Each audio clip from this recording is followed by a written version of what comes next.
Power is a dangerous drug, especially when it comes wrapped in a badge and a sidearm.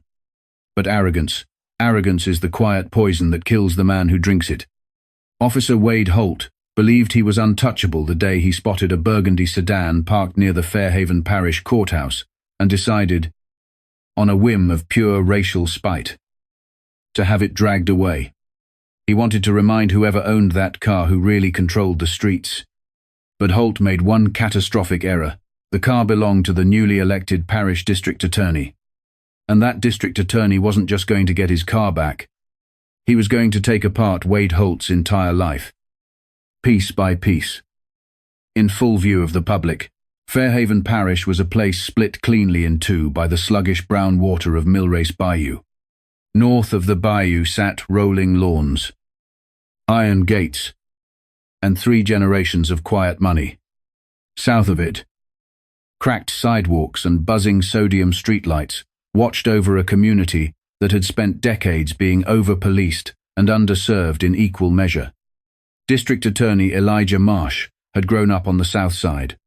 Now 44 years old, he occupied the corner office on the top floor of the Fairhaven courthouse as the first black district attorney in the parish's history. Marsh was tall, precise, dressed like he never wrinkled, and possessed the kind of mind that filed away every detail for later use. He'd run his campaign on one promise: accountability, and his landslide win had sent a shockwave through the parish's old political machine.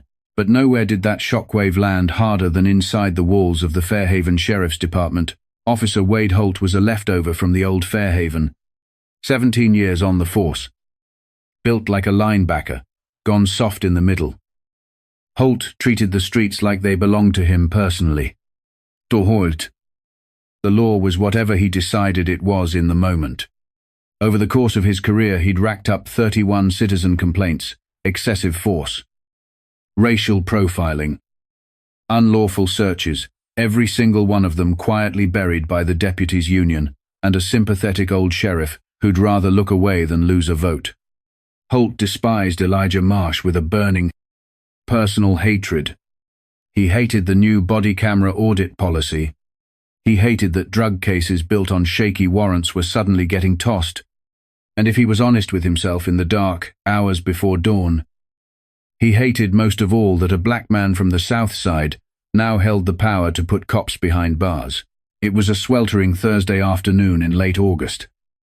The kind of heat that made the asphalt shimmer and the air taste like tar. Marsh had just wrapped a brutal 5-hour grand jury session on a corrupt parish contractor, exhausted but focused. Had parked his personal car, a deep burgundy Lexus ES, with barely 6,000 miles on it in the overflow lot, 2 blocks from the courthouse. It was a space clearly marked for parish officials, and Marsh's laminated county placard sat dead center on the dash. Holt was cruising his sector in Unit 19. Air conditioner roaring. A wad of sunflower seeds clicking against his molars.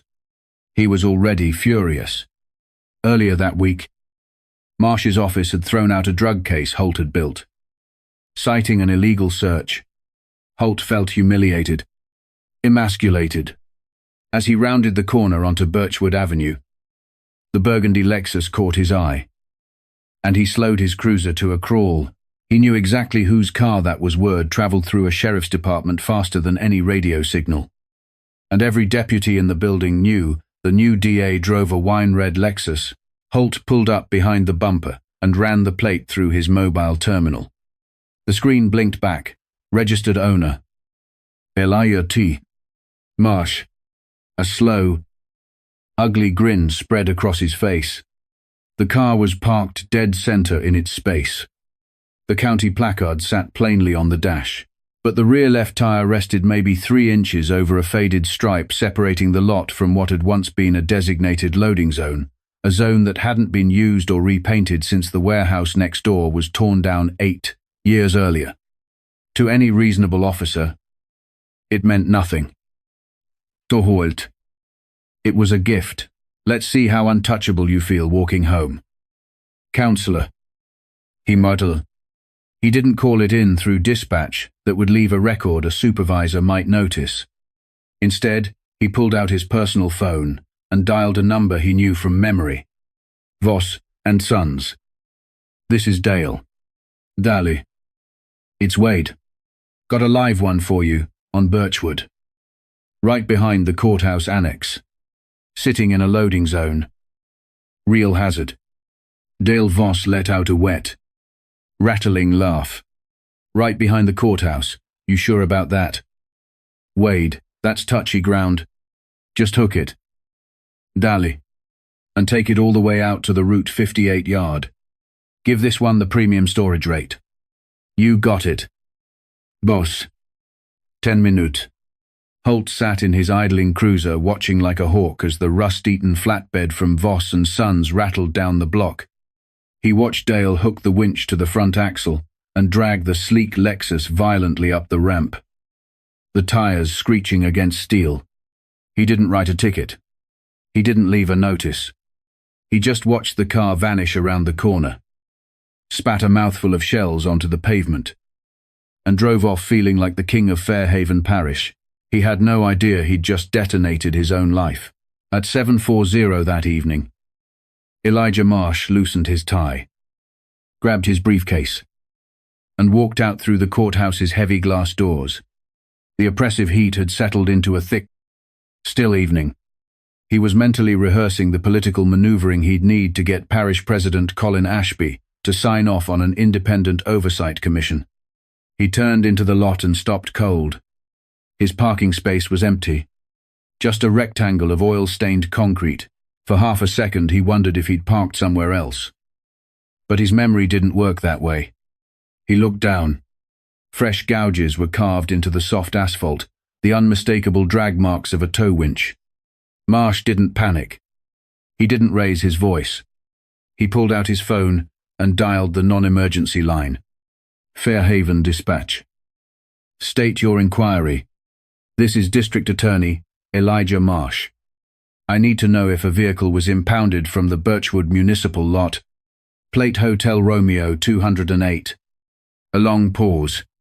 Furious typing. Oh, Mr. Marsh. Yes. Sir. Vehicle was towed at 310 this afternoon.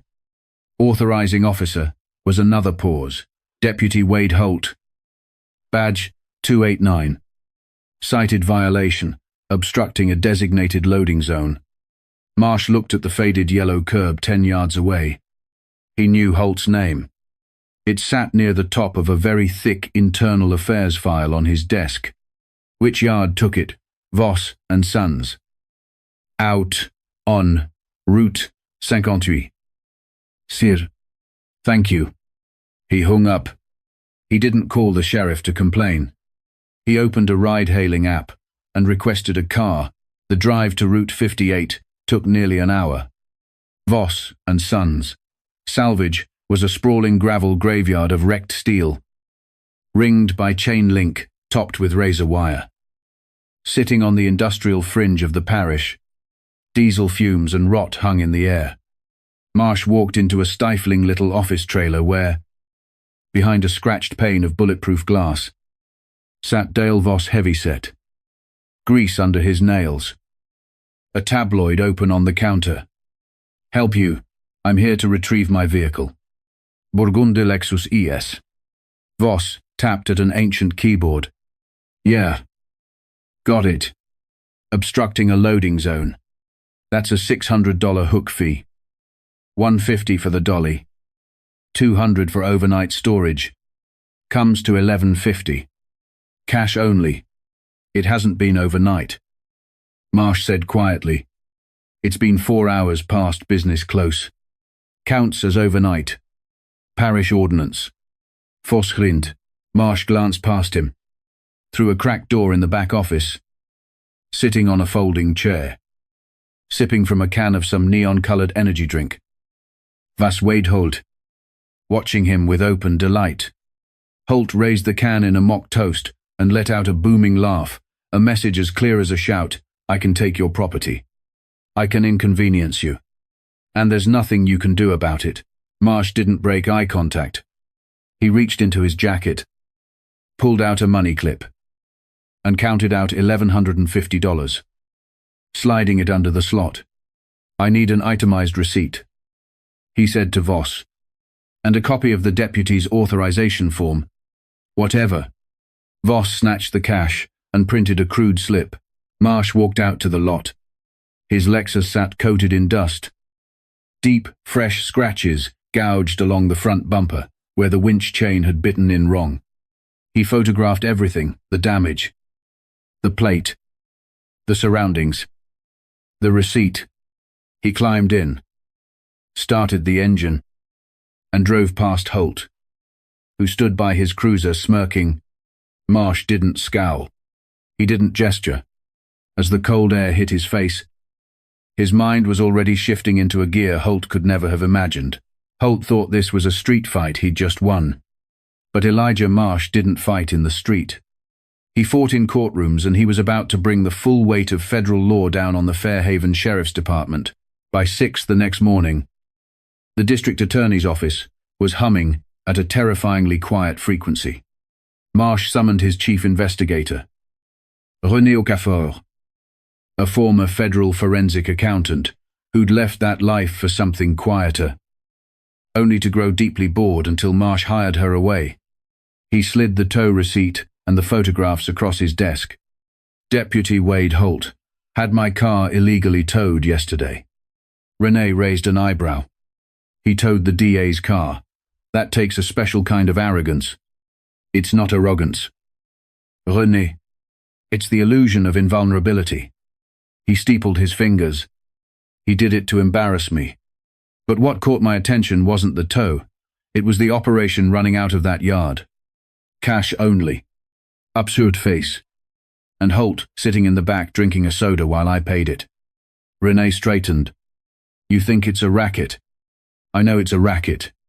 A cop like Holt doesn't just spontaneously pick a random tow company.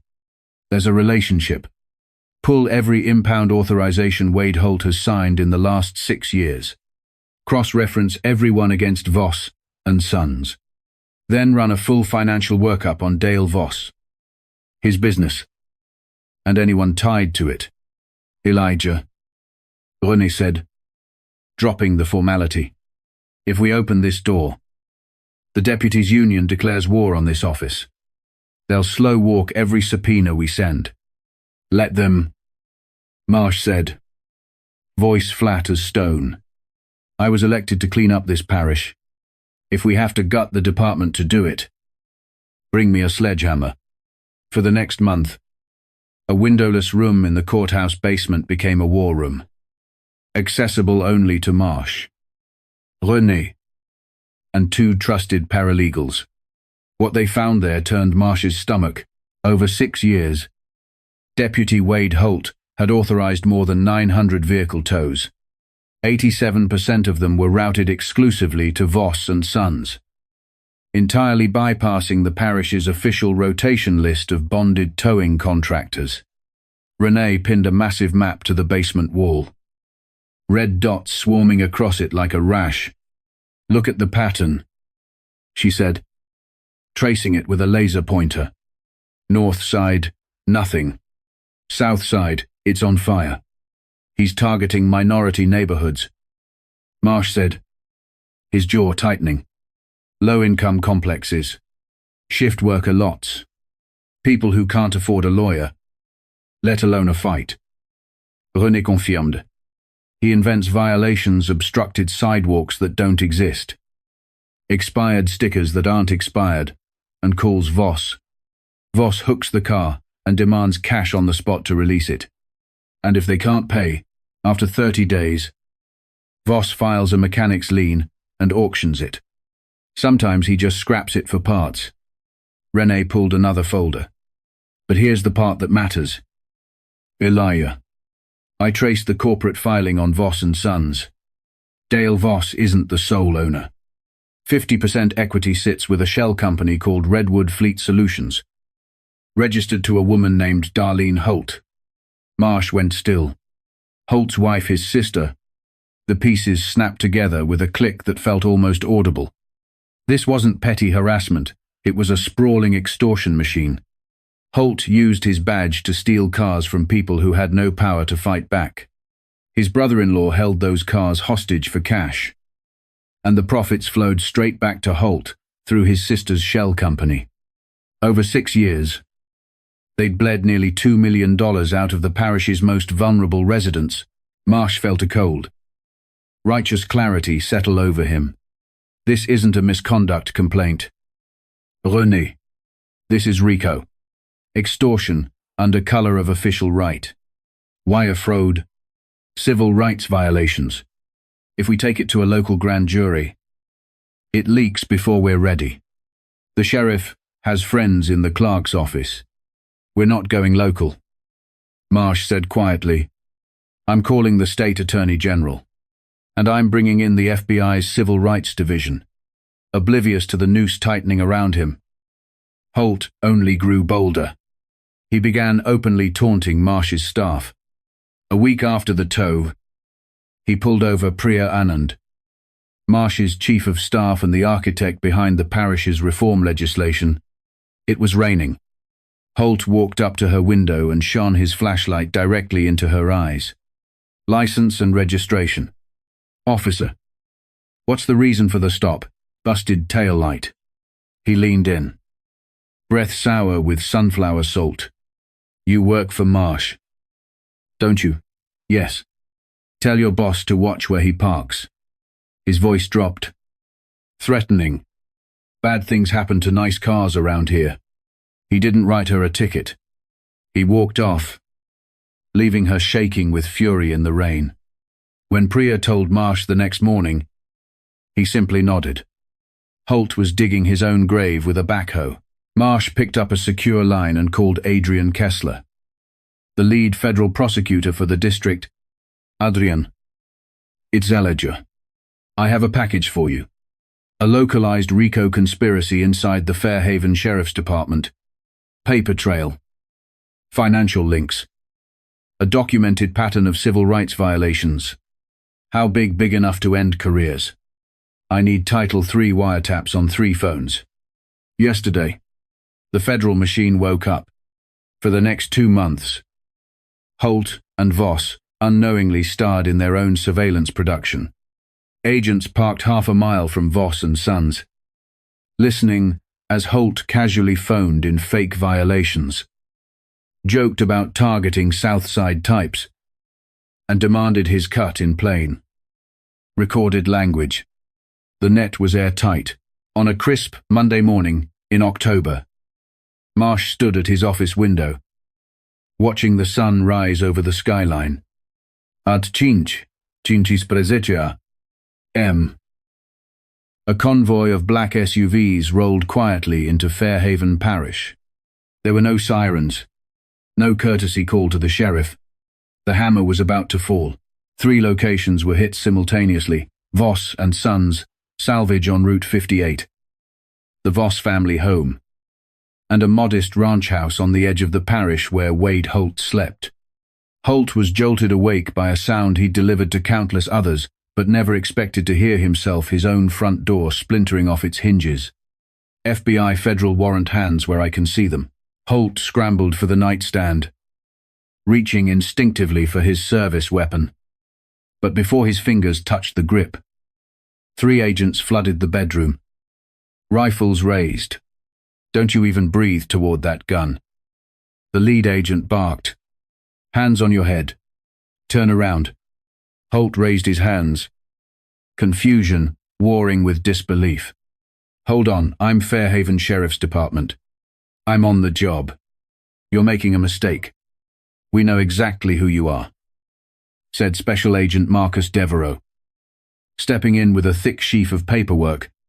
Wade Holt, you're under arrest for violations of the Racketeer Influenced and Corrupt Organizations Act, conspiracy to commit wire fraud, extortion under color of official right, and deprivation of civil rights under color of law.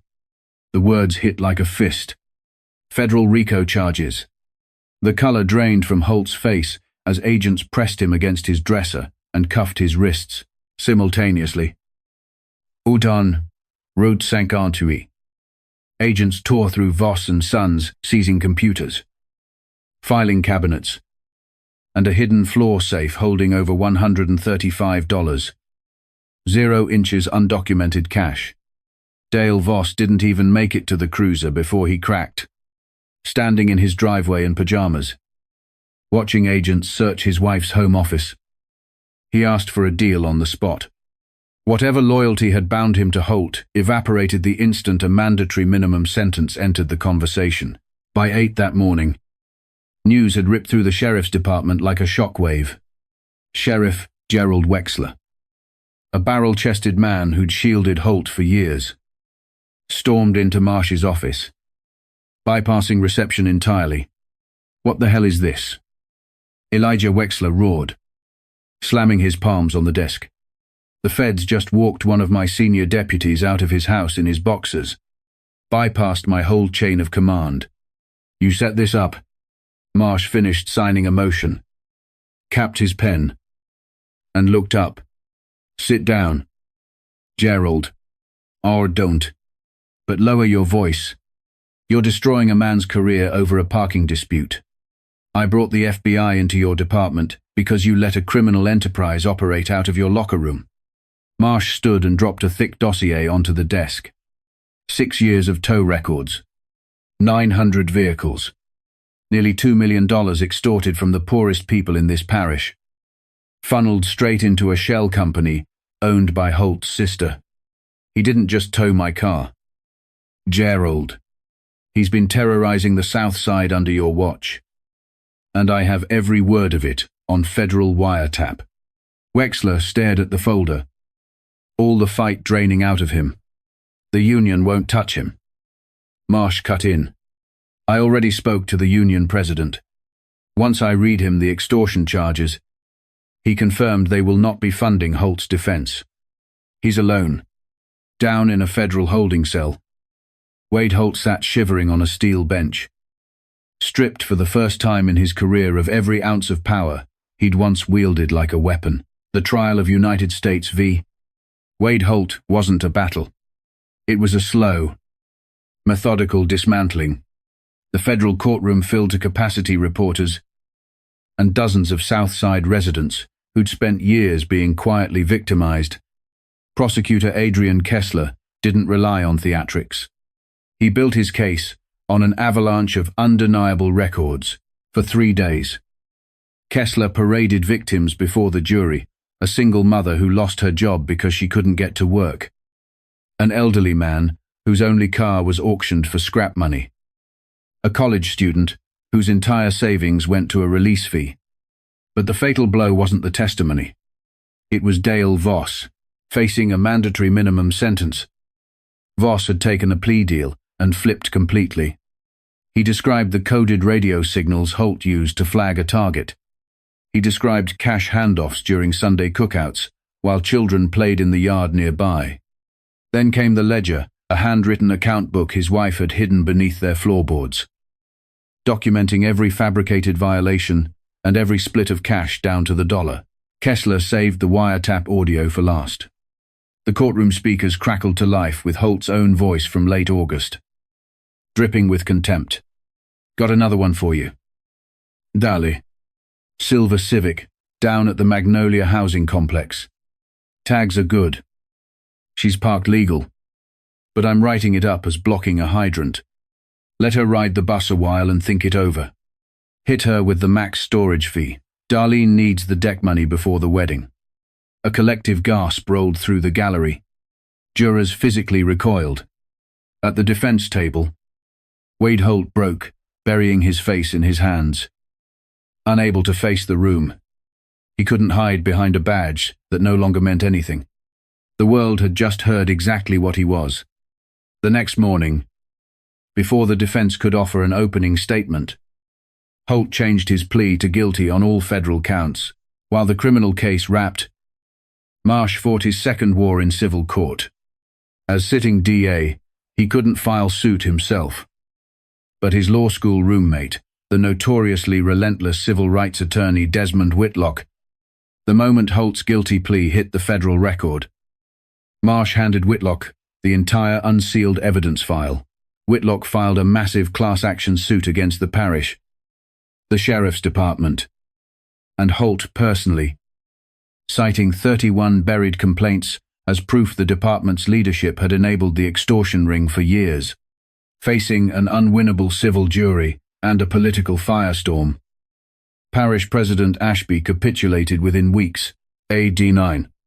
$5 million settlement was reached restitution for hundreds of victims, with a binding stipulation that the parish immediately fund an independent civilian oversight commission.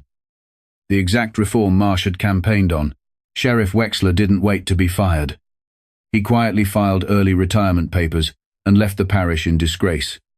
And then came the final blow because Holt had pleaded guilty to felonies committed under color of law. A state tribunal invoked a rarely used statute, stripping him permanently of his law enforcement pension. Every dollar he'd paid into it over 17 years was seized to help fund victim restitution. He was left with nothing. At sentencing, Holt stood before federal judge Miriam Castellano in an orange jumpsuit, wrists shackled. Looking 20 years older, "Mr. Holt," she began, voice cutting through the silence like glass. "Law enforcement officers are given extraordinary public trust. You weaponized that trust. You didn't protect your community, you hunted it. You targeted people you believed had no voice and no recourse. And you did it for greed and spite." She adjusted her glasses. "You believed your badge made you untouchable. Let this be a reminder that the law is a heavy thing to have fall on you. I sentence you to 204 months in federal prison, to be served consecutively, with no possibility of parole. 17 years. As marshals led him away, Holt looked back one last time, locking eyes with Elijah Marsh.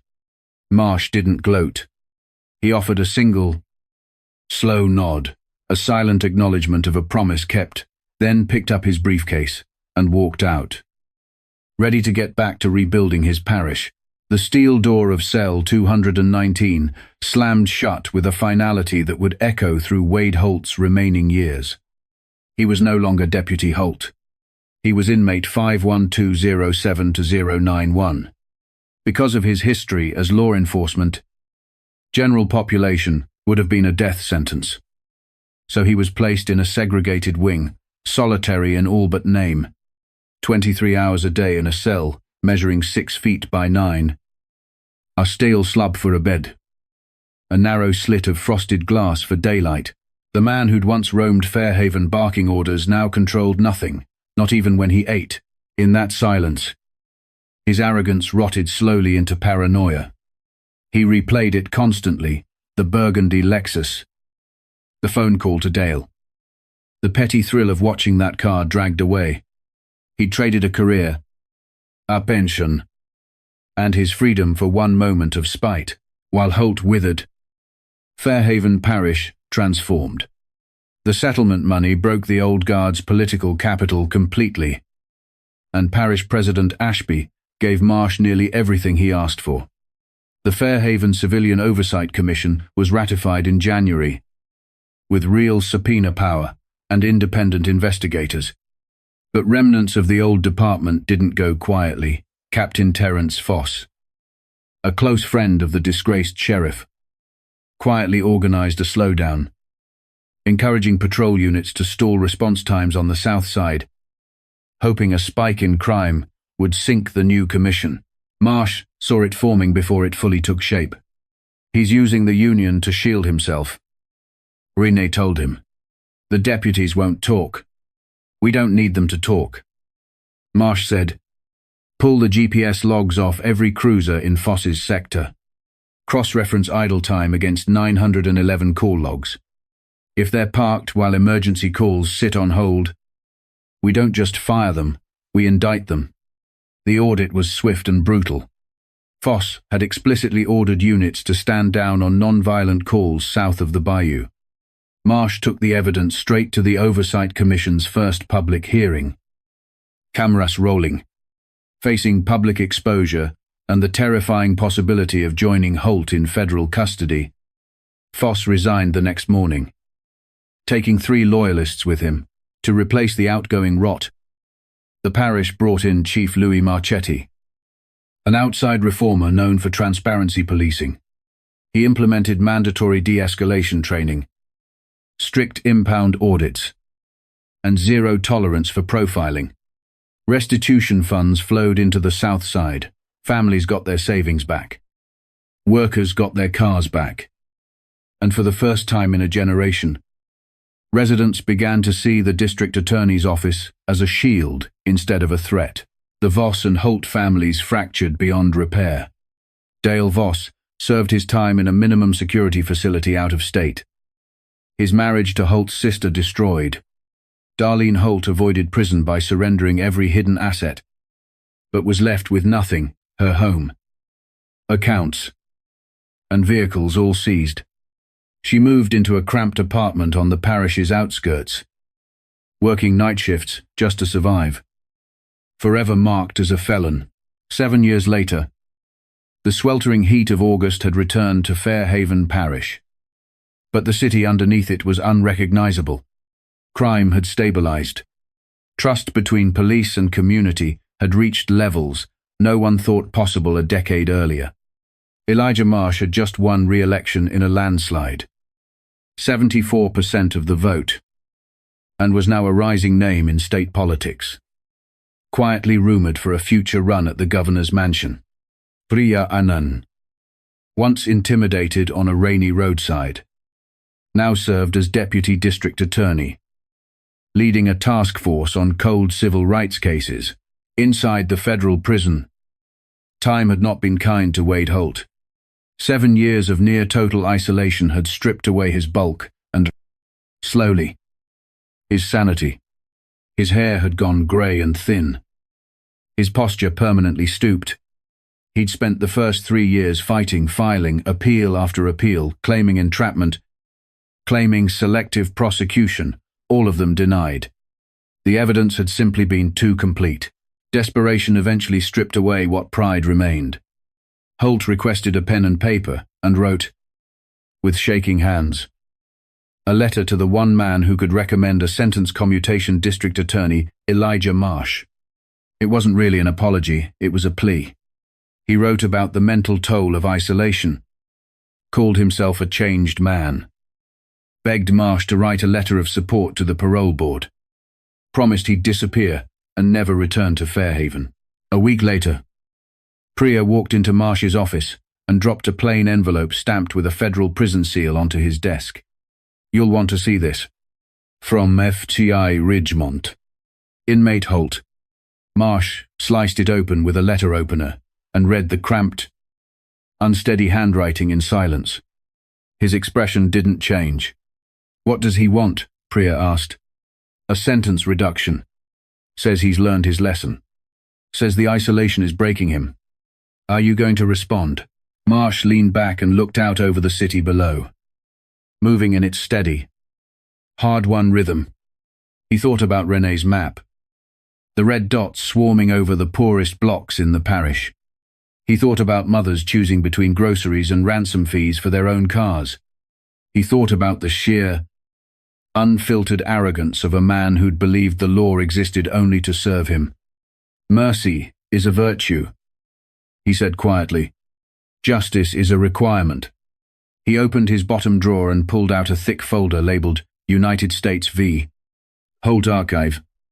Inside, he found what he was looking for: a photocopy of a crude, grease-stained receipt from Voss and Sons Salvage. $1,150. Cash only. The same receipt from that sweltering August evening years earlier. He took a black marker and wrote 3 words across the top: denied. "Serve your time. No letter." No explanation. He folded the copy, sealed it in a fresh envelope, addressed to inmate 51207-091, and handed it to Priya. "Mail it, and close the file. We're done with Wade Holt." When it arrived, Holt tore it open with trembling fingers, praying for a lifeline. When he saw the photocopy and the black ink scrawled across it, the last shred of hope drained out of him. The paper slipped from his hands to the concrete floor. and he sat on the edge of his steel bunk and finally wept. He'd towed a car to teach a man a lesson. Instead, he'd dismantled his own life until nothing remained but four walls. That evening, as the sun dipped low over the Fairhaven skyline, Elijah Marsh left the courthouse and walked with the steady stride of a man who'd kept every promise he'd made to his parish. He crossed into the municipal lot. The old faded loading zone stripe had long since been repainted into clean, ordinary parking spaces. He unlocked his Lexus, slid into the driver's seat, and started the engine. As he pulled out onto Birchwood Avenue, nobody watched from the shadows. No corrupt deputy ran his plates. No flatbed waited around the corner. There was only the hum of the engine and the quiet, unmistakable presence of a city that had finally learned how to fight back.